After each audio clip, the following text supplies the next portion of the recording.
Okay, folks, so let's talk a little bit about sprites. Now, this is not necessary unless you want to do your final project as a video game. So for those of you who are going to do a finance project or you have some other application that you have in mind, don't worry about this, but I think at least some people in the class really like the idea of doing a video game, and so there are still companies that make video games like this. So granted, this isn't that new, but you may have heard of Angry Birds. That's really just a kind of, graphically inspired video game. So this is not something that died back in the early 1980s.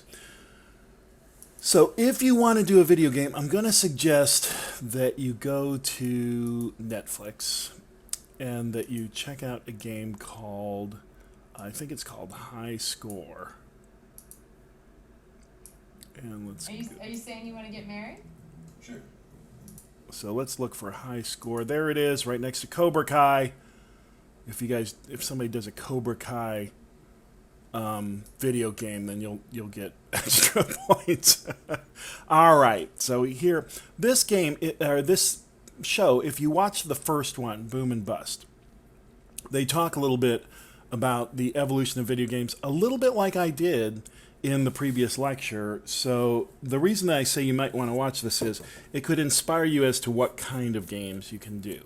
So if you already have an idea, don't worry about it. But this is sort of worth watching. It's almost an hour, though. But, this would be worth watching, just this first episode. The other episodes get into just different things here, like, for instance, role-playing games. These were huge, war games, so it just kind of gets into all these different games. The other thing is, again, it doesn't cost anything. The student activities on campus or whoever bought this machine. There's a Galaga machine, and Galaga is an old video game from back in the day. I used to play the heck out of Galaga, but Galaga is a game from way back in the day. And it is sitting there in the student union, and they don't charge anything to play it. It's just sitting there, and they'll let you play it for free. It's sitting there in an arcade cabinet. Most of the time I go over there, it's available to play. These days I'll bet it would be not hard to play at all, or hard to get in there at all. Now, this would be probably pretty complicated for a shooter. Not so much this first screen, although this is hard too, but that there are just multiple screens, and they're all a little bit different. Now, granted, once you do the first one, you're just programming variations. Something like this would definitely be an A project. In fact, if you just did like this first screen, that would be an A project. So, but if you just want an idea of what to do, you're interested in video gaming, maybe you like modern video games, it's like anything, you got to walk before you can crawl. These modern video games have developer teams that, have multiple people on them, and it takes years sometimes to develop these games. So, but if you want to get involved in this kind of thing, this is how you do it. All right, so let's talk a little bit about working with sprites. So again, if you're not going to do a video game project, don't worry about it. I'm not going to require you to know how to work with sprites. If you're going to just do things like, and not just do things, I don't want to make it sound bad, but if you want to just code financial applications and things like that, you don't need to know how to do graphics. Now you'll notice I've got this little character guy, and before I get started, I've got a comment here. It says, opengameart.org, Kenny, platformer art, complete pack. Whoa, that is just a mouthful. What am I talking about there? So what I'm talking about there is, let's go here, and let's go to opengameart.org. And there is a guy that makes free sprites. Now, these are not motion sprites, and I'll talk about the motion sprites in a bit. But his name is Kenny. Kenny, K-E-N-N-E-Y. And then if you want, you don't even need to create an account, but you can look through Kenny's stuff, and then he's got something called the Platformer Art Complete Pack. And if you go there, it's got a bunch of different things in it. So, like, maybe I would look for, here it is, Platformer Complete Pack. Complete. There we go. And is this it? I'm hovering to. I'm pretty sure this is the one. So if I click. Oh no, that's Platformer Art Deluxe. No, that's what I get for being pretty sure about something.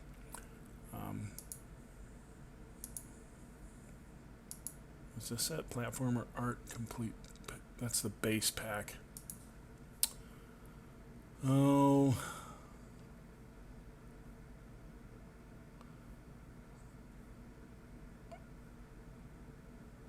So he put all these out here and he doesn't charge anything for them.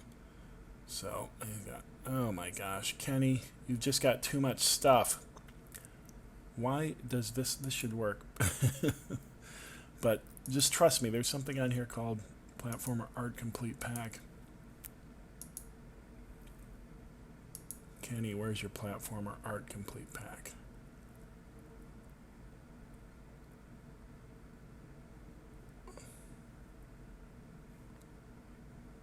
It looks a little like Art Deluxe, but there. Oh, here, this might be it. Is this? Yeah, there we go. Platformer Art Complete Pack. So I click on this, and you can just download this, and it's got a bunch of things that he developed that you can use in games.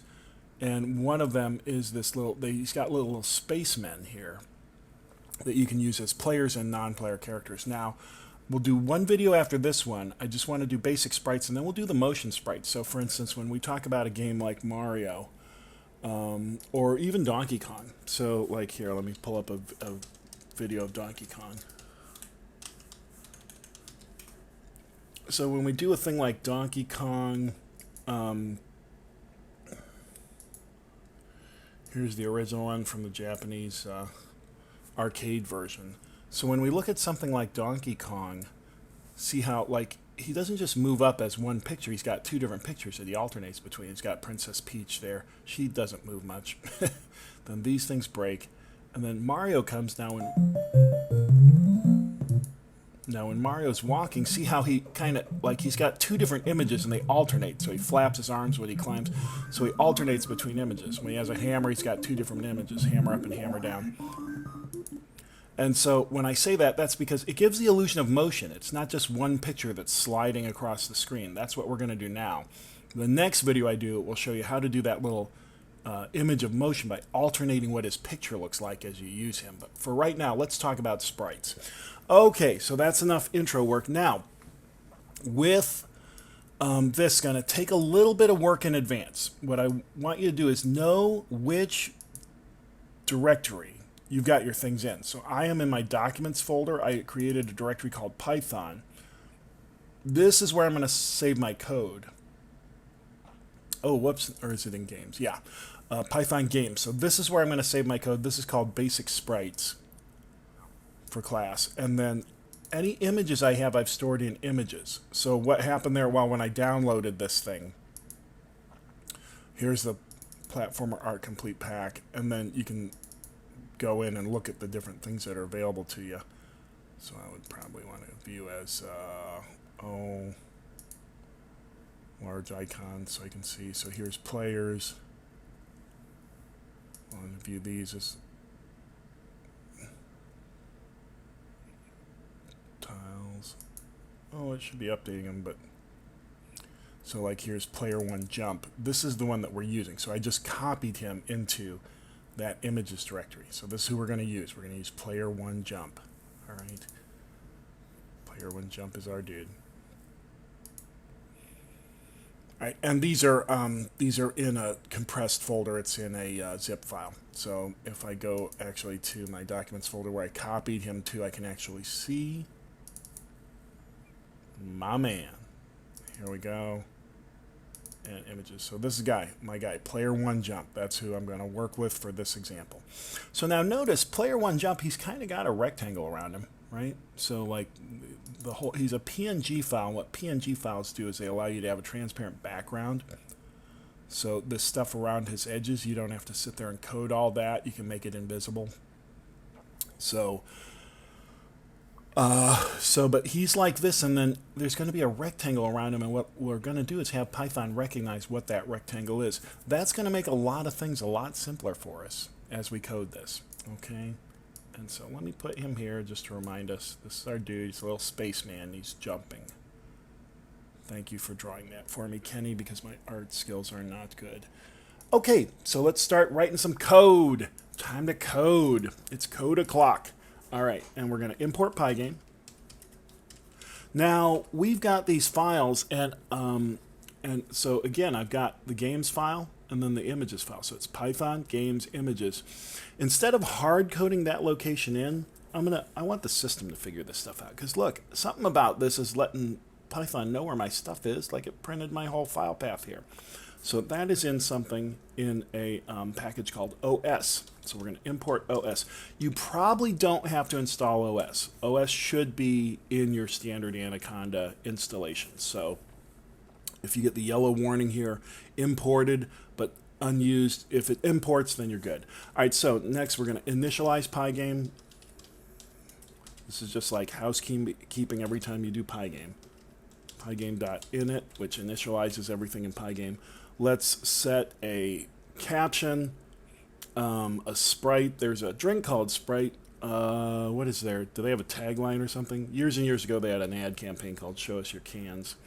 So maybe we'll, meaning your Sprite cans.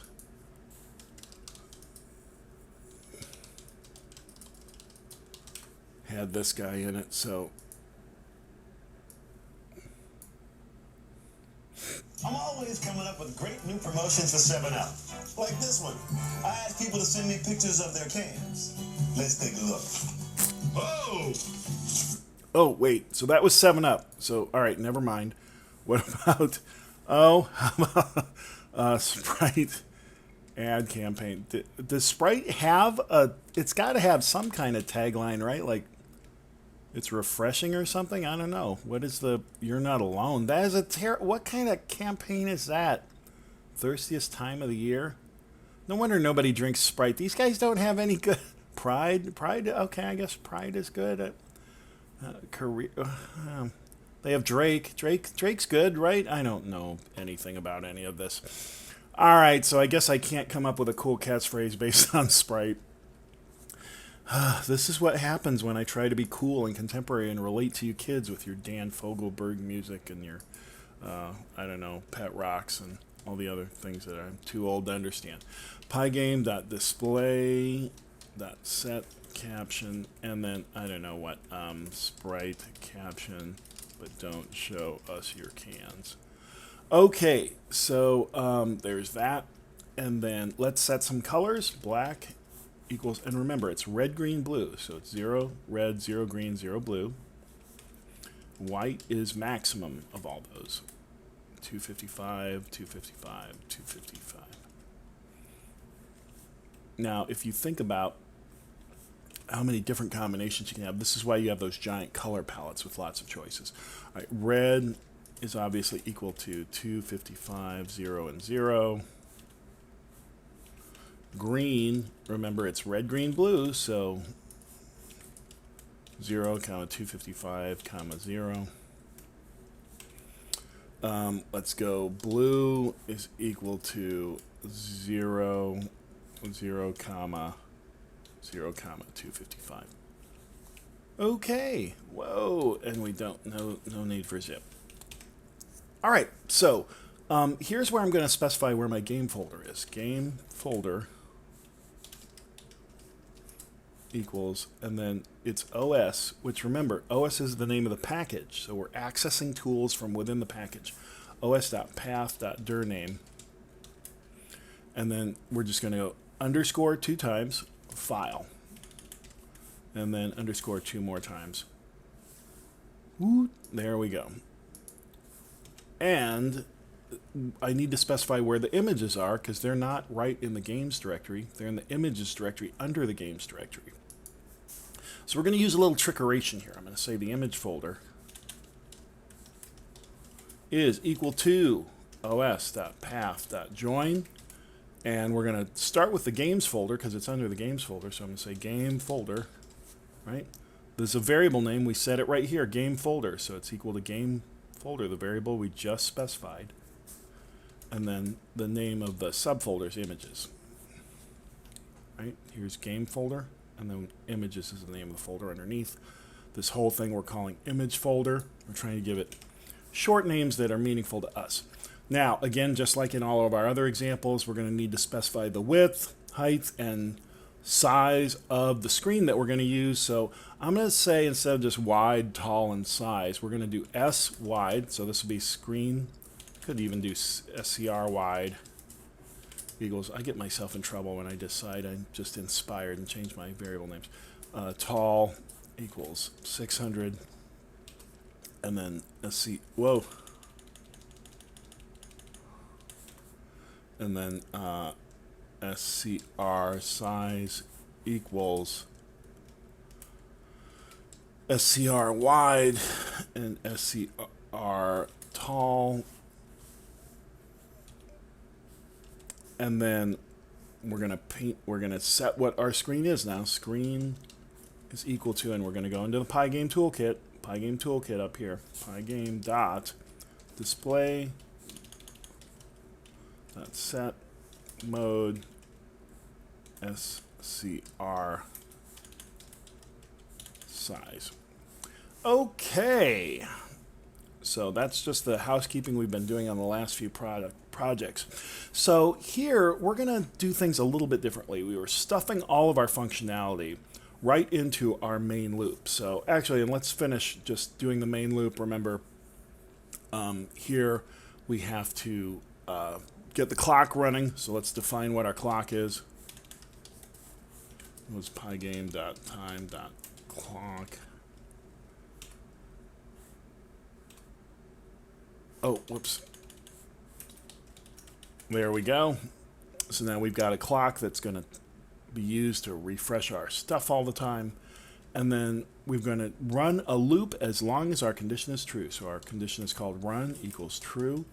True is a reserved word, right? It just showed up in orange, which means we can't assign a meaning to it. Python just knows what it means. So now that is what allows us to say while run. And then we're going to check to see if they click the little X, the quit symbol for event, and pygame.get event get. There we go. Whoops. Okay. And if event type is equal to pygame quit. Now, if you don't know why there's two equal signs there, you are going to irritate me if you ask this question this far into the semester. But again, equal like this means we're setting a value for a variable. Here we're evaluating. Okay. If pygame quit is clicked, run equals false.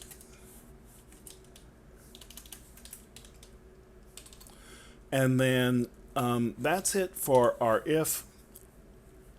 So this is under our while condition. Remember, indentation is significant in Python, right? So if we indented it here, it would be under the for loop, but we're indenting it here, which means it's under while. And remember, I just gave you this command, pygame.displayFlip. And think of display flip as whatever you're looking at on the screen, think of that as the front of a piece of paper that you're looking at. But on the back of it, we're drawing a bunch of other things. Display flip means we flip that paper over and now we're going to look at the back of it. So it's like your next picture is on the back. When we flip it, we show it to you. Okay, then let's set our clock tick. We can actually do that. We can do that up here even. Clock tick. And we'll refresh our screen 60 times per second.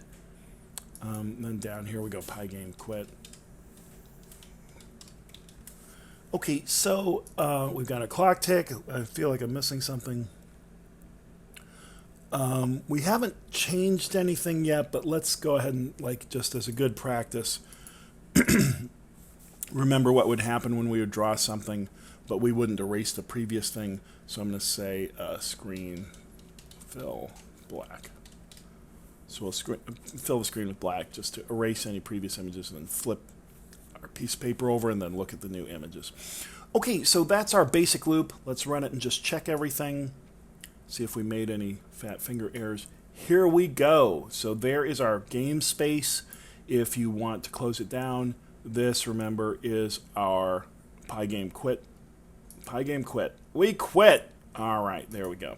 Maybe switch over to Variable Explorer. I noticed a lot of students are still leaving this on help. Click over to Variable Explorer. It's going to let you know what the values are in here, right? Okay, so now in the past we were drawing rectangles, drawing Pygame rectangles, and that was how we were making things, we're going to define a class called our player class. So what this is, what a class is like, it's defining an object that has behaviors and characteristics, and then it lets you manipulate that when you run. For the player, you could kind of stuff all of this into the main logic loop, but just as a good coding practice, it's a good idea to start doing classes. So we're going to do a class called a player. Player. All right, here we go. See, this is, you know, I got dad jokes.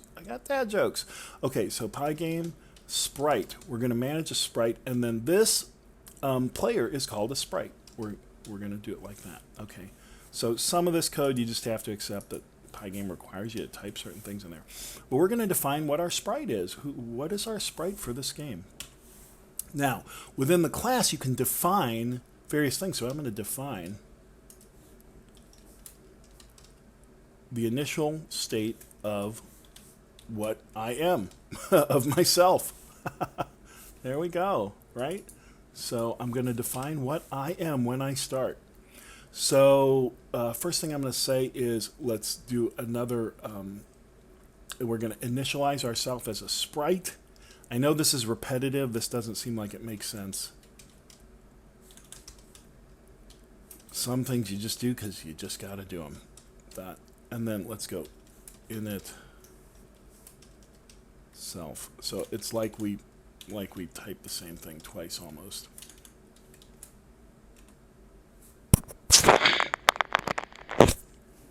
Now, what I want the player to be Jumpman over here. This guy jumping guy. So p1 jump png. So I'm going to type in self.image. What do I look like? Equals pygame.image.load. I'm going to load an image in here. Now, if I wanted to, I could just put the actual path in here, but I'm going to use the trickeration that I did up here using OS, right? OS there, and then OS here. So, and the reason I'm doing this is instead of hard coding my path in there, that way if I move this directory to a different computer or move it to a different location on this computer, it should still work as long as I've got my program and then all of the other subfolders relative to my program. So let's go os.path.join and then img folder, right? img folder, we define that. That's user defined, all right? And we're going to say, comma, p1 jump .png, because saying image folder just says where it is. It doesn't say what it is. Okay, so we're going to join the image folder and then the name of the file that we're getting. Now, another one, you're just going to have to take my word for it. This should work like it is. This command should work like it is. It'll load that image. But I want you to type a little bit extra in there, .convert. All right, and what convert does, it just converts it digitally and lets the system manipulate it more smoothly. So hear me now, believe me later. And we're going to set a rectangle around our player. Now, when we were doing previous things, remember our XY coordinate was up here in the upper left corner. And then if we wanted to know what that location is in the lower left corner, we'd have to say y plus tall, right? Remember this? Or if we wanted to know what this is, this was x plus wide. And the coordinate of this was y plus tall and x plus wide, right? We're going to define a Python rectangle and then let Python worry about all that for us. Again, this is the beauty of Python, is that things that you used to have to do programmatically, some other generous individual wrote code that handles it for you so you don't have to keep reinventing it. So I'm going to say that there's a rectangle around myself. So I got myself rect. All right, and we're going to say the self image.getRect. Get wrecked! Okay, yeah, Python was obviously written by somebody who likes dad jokes. So what we're going to do is I'm going to define the rectangle around me, and I'm going to make Python do it. I'm going to say, Python, figure out what this rectangle is. You're so lazy, Python. Don't make me work. You need to. So here we go. So Python's going to figure out what that rectangle is. It's just going to sit there and take the highest value and then the most extreme value on each side and draw a rectangle around it. Why would we want that? Well, because now when we have what we call collision events, then Python will handle that for us. And I think I didn't really get into collision events in the other one. I showed you how to draw missiles, but didn't show what would happen when they hit things. Oh no, we did collision events in the Pong game. So, but now instead of having to do all that elaborate statement, Python will get that for us. Now, when I set this guy up, I need to give him some kind of location. So self rect.center. Now, here's the thing, is that now this rectangle, as far as Python's concerned, it has a center right here, has a top left, top right, top, left, right, bottom left, and bottom. Those are all things Python just knows now. So I'm going to say that the center of myself is maybe, my screen is 600 tall, so we'll make it at 500, right? So my x-coordinate, we'll just make it like at 100, and then my y-coordinate will be at 500. And again, remember, x and y are, the x-coordinate works the way you think, y-coordinate is flipped. Zero's up here, and then the higher numbers, it goes down. Okay, so I've just defined my sprite. Let me run it and see what the heck it does. Does this actually accomplish anything? Where'd it go? Where'd you go, sprite? Where are you? Okay, it didn't work, so I don't see a dude. This means that something's wrong with my code. What could possibly be wrong with my code? My code's so pretty. Let me try again. Maybe I just didn't. No, it's not liking my sprite. Alright, so now I gotta sit here and debug. Isn't debugging fun? I know you guys love that. This is your favorite part, right? Where you get to figure out where you type something wrong. It happens to the best of us. I think I told you guys that story like a year into my coding career. I wrote a program, and it was long too. I wrote a program, then ran it through the compiler, and then it didn't tell me what my errors were, and I thought, oh no, I've done something wrong, or the compiler's broken, because this thing should tell me what my errors are. And no, it said I didn't make any errors. That was after I coded for a year, so it's hard to just write a program that doesn't have any. Oh, I never. Okay, so I've defined what this guy is. This is still our main logic loop. I never told it to actually do anything with it. So here's the commands that are going to work to make this work. So I'm going to say all sprites update. Okay, and that will actually, let's not worry about update yet. Let's do all sprites draw. Okay, so what does all sprites mean? All sprites is not reserved, right? It's in white. That means that we have to define it. So what all sprites is going to be is this is going to be every sprite that's on our screen. We're doing our player sprite right now. So this is a Pygame thing.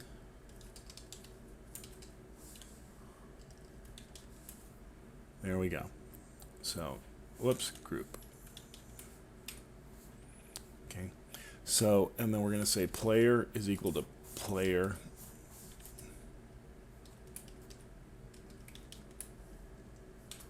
Now, what did we just do here? So all sprites is, we're saying that all sprites are sprites as they're defined. Oh, I need to put this below my definitions or else it won't know what the heck I'm talking about. That's probably what that arrow is. There we go. Okay, so I've got a class of player. That's player here, right? So my player is from class player. My player is from class player. All right, and then all sprites are just everything that's a sprite. So like we're defining this thing as a sprite, Pygame sprite, right? So all sprites is every sprite, and then I'm going to say that all sprites add player. So I'm going to add my player to all sprites. So all sprites is a sprite group inside Pygame. Sprite group is just all the sprites. And so I've created something that's called all sprites. This is my word here. And then I'm going to add my player to the all sprites group. So when I draw all sprites, it should create P1 Jumpman. Let's try him and see what happens. No! Why? Okay, so let's clobber this. Probably because, oh dear, that's really bad. Probably because I put this after I filled the screen with black after I drew them. So let me put the fill black before here. If it looks like I'm winging it, I am not 100% winging it.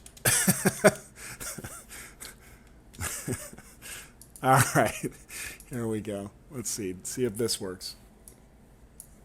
And just so that you don't feel alone here, my failures are just okay. So we've got more there. So let me kill this, close the program, close you.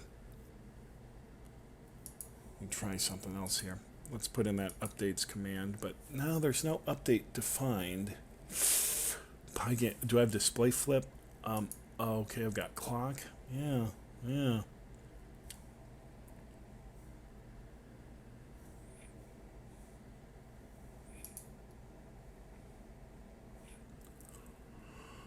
Okay, let me troubleshoot for a sec.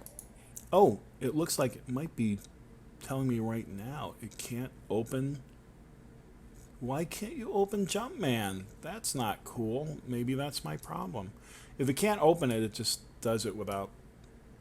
So let's see here. Documents, Python, games, images file, and then P1 jump. That should work. Why are you not working? Or is this old? No, I think that's what it's telling me. Oh, and that looks so good too. Why would you give me the problem on that?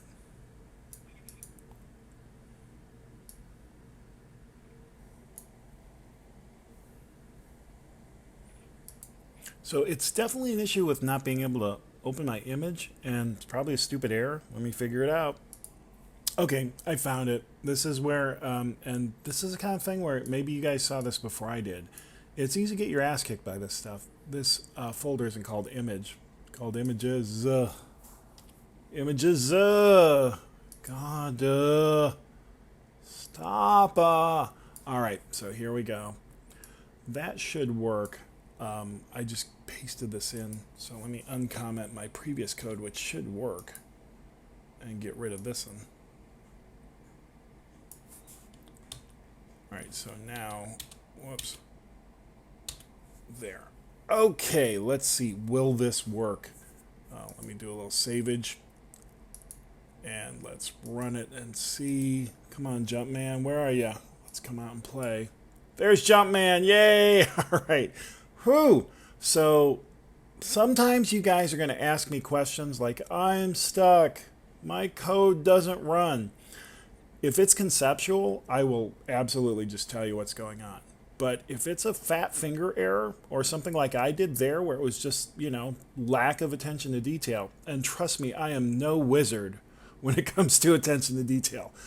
Oddly enough, you find that a lot of people who can code really well are either on the autism spectrum or they have ADHD. That it's just some weird thing, and you would think that a person with ADHD would be completely unable to deal with this.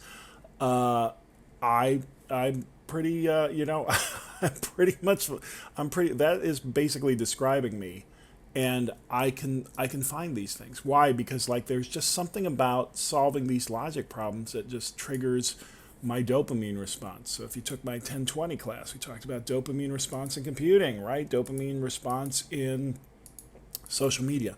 So this has always activated my dopamine response, so I can do this. Now, not always, right? If I'm working on a payroll program or some type of MRP program, and I've coded both of those, I'll be honest, that's maybe less fun than coding a video game. But again, if you're just into solving problems, as I've said before in class, information technology, IS, code developers, anybody who works in information technology, it's kind of the only business discipline where you solve problems all day long, every day. Now, granted, they're discrete problems, right? So there are problems that are more complicated than coding problems, like how do you repair a relationship with a customer who's angry at you, right? So that is a very complicated program. We don't fix those kind of programs or those kind of problems. But we do, we're running these logic games all day long. So you either like it or you don't. And again, this is why, a Python coder with probably 2 years experience can easily go out and get $100,000 a year. And so why? Because, well, not everybody wants to sit there and waste portions of their life trying to figure out if there's an extra S in something they did. Okay, so now we have Jumpman. He arrives. Woo! Hello, Jumpman. So, but he doesn't do anything. Why? Because we haven't defined any way for him to move. So, down here, we're going to add the concept of updating. So Jumpman shows up. That's his initial state. But then these sprites should move around, right? I mean, what's the point of a video game where the sprites don't move around? That's just a picture. So we're going to implement the concept of updating. So, whoops, not there. Okay, so we're going to update all our sprites at a certain point. What the heck does... All right, in our class, we need to define what updating is. So what do sprites do? How do we update their position? How do we make them do anything? Well, let's find out. So in our class, we're going to define the idea of updating ourselves. Whoops, self. Okay, so first thing I want to do is I've initialized this guy and then this variable called speed. I need to set the speed on the X dimension. And again, we did that like when we did our paddle for the Pong game. Or you just move anything around, but you've got an X and a Y dimension. And we're going to set a variable here for speed in the X dimension. And we'll say that when this thing starts off, he does not move. Okay, so let's go to key state. Remember, key state is just the state of every key on your keyboard. Pygame.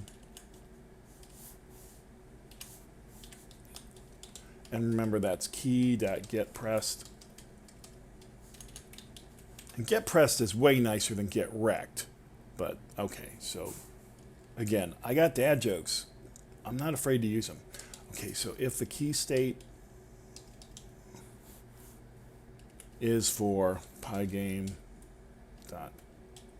and remember I put that reference with all the different key commands for Pygame in it. Ooh, there we go. Ooh, that was some ugly code. Then we'll say self speed x equals -2. Now here you're going to have to decide. Whoa.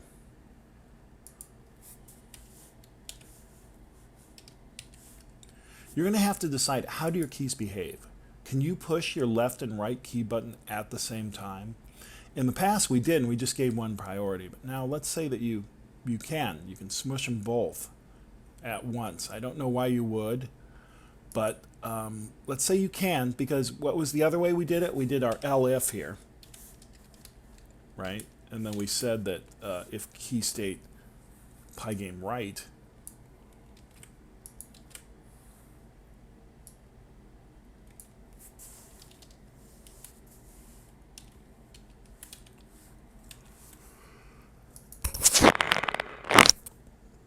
and then when we coded it like this, what it meant was if you press left, you're not allowed to press right. Okay? But, I don't know. I might want to do something like this, but maybe you don't. So if you don't want to, you can just call this a separate if. Okay. So, if Pygame is left, then the speed x is -2. If it's right, then the speed x is +2.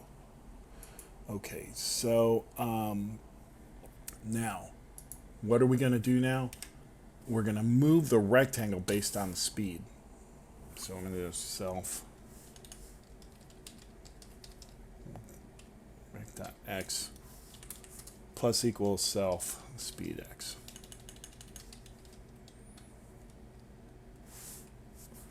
All right, so that's our update. So when we execute this update, we're going to check for keys and then move Jumpman left or right based on what our key state is. So here we go. There's Jumpman. I'm going to try and let's see if my right arrow key works. Okay, my left arrow key works. Okay. And Ah, Jumpman! Come back. Okay, so Jumpman can run off the screen. Do you want him to run off the screen? Like maybe when he, if it's an adventure game, you could have him run completely off the screen and then boom, you repaint and now you're on level 2, right? But we're going to say that Jumpman has to stay on our screen.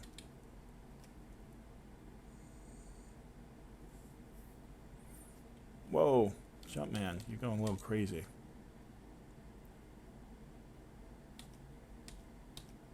So now what's happening here is when I hit right, even one time, it changes that speed, and then he just keeps moving in that direction.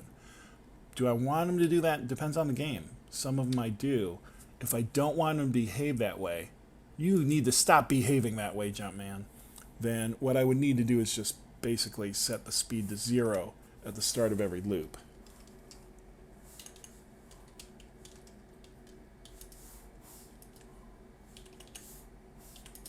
So which one do you want to do? Depends on your game.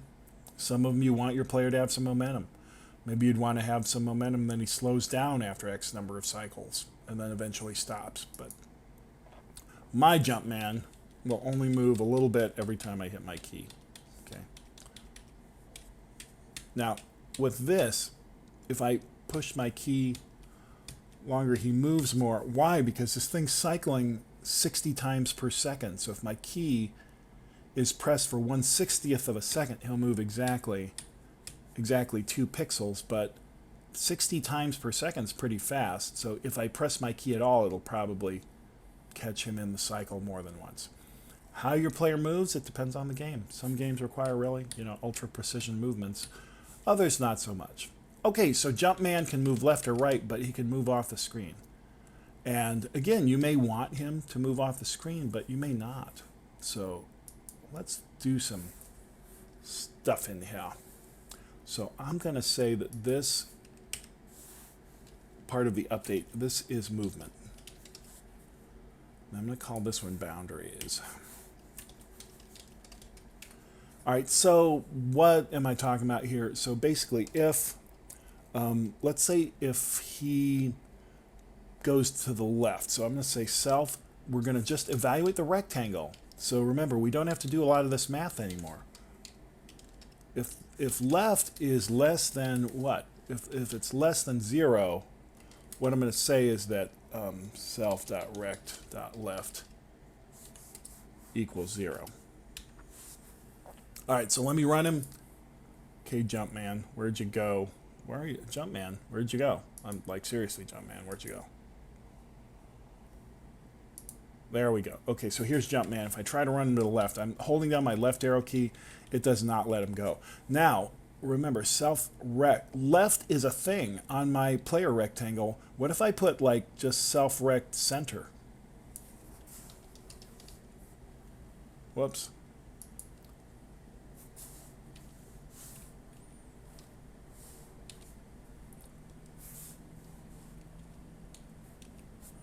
Okay, and then here I go. Here it is. And then I say that center equals 0. What does that change? Let me run him and see. Where are you, Jumpman? Come on out. Come on out and play, Jumpman.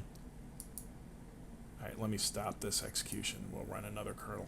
All right, here we go. Jumpman is here. Wait, Jumpman, you should go away. That doesn't look like you started in the initial position.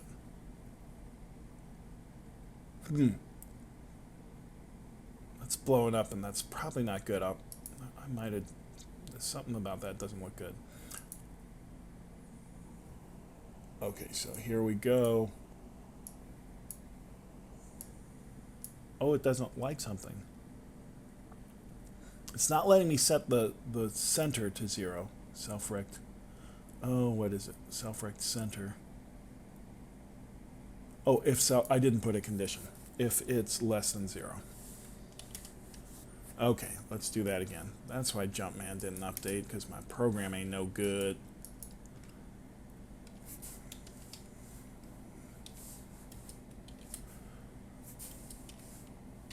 Okay, here we go. Run. Run, Jumpman, run. Where are you, Jumpman?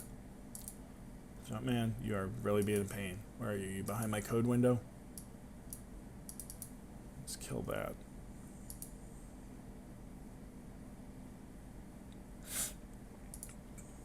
All right, let's try again. Nothing should be running here. Jumpman, are you just trying to be obnoxious right now? All right, let's run.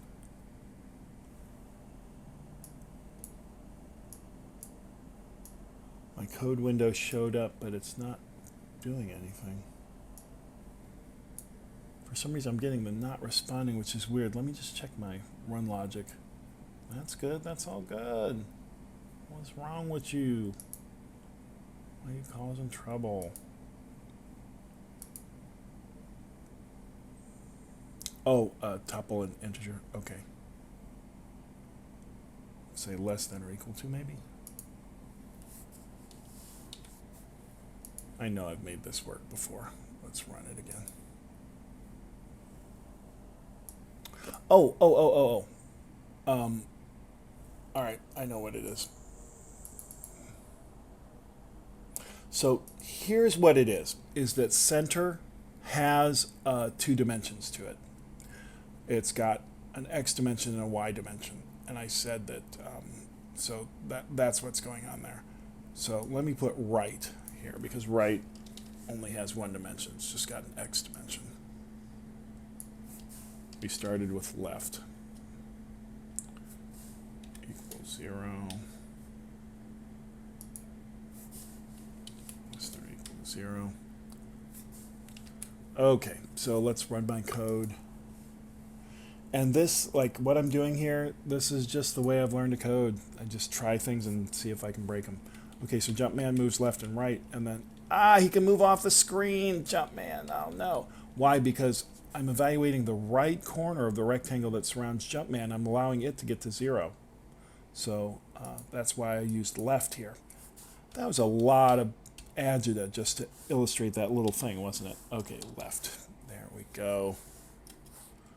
Is less than or equal to 0.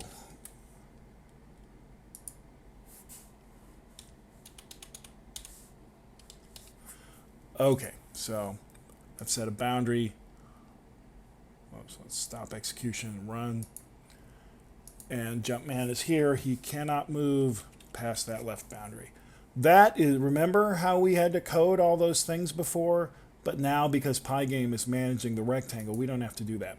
Okay, so if we don't want him to run off the left side of the screen, we probably also do not want him to run off the right side of the screen, because he doesn't want to play our game. He's like, forget you guys, I'm gone. And then, oh, Jumpman, that's so mean. So we're gonna make sure he can't escape. Jumpman is going to do our bidding. All right, self right is greater than or equal to, and then what is it greater than or equal to? Well, it'd be greater than or equal to the screen width, right? So we'd say SCR wide. Then self right, equals SCR wide. Okay, so this should constrain him. These are his boundaries. He's not allowed to escape his boundaries. Much like a toddler who is wanting to play in the neighbor's yard. So, all right, so Jumpman cannot escape to the left. Jumpman cannot escape to the right. And again, if you remember how we had to code this, when we had to write all the logic, the statements were much more complicated than this. So there we go. So Jumpman, also Jumpman has a top and a bottom. And if you move him in 2 dimensions instead of just 1, he can bump against the top and the bottom. So we have a player sprite now. He can move around. So I'm going to stop this recording because it's getting pretty long. And then we'll talk about how to animate him. So that, I mean, right now he's just like one image. This is not a great... It's not a great player character. I mean, he's not even like a Mario, right? Like he just moves left and right and he doesn't do anything, right? Like he doesn't look like he's walking. He just looks like he's floating. So how do they get sprites to look like they're walking? We're about to find out. So hang on and away we go.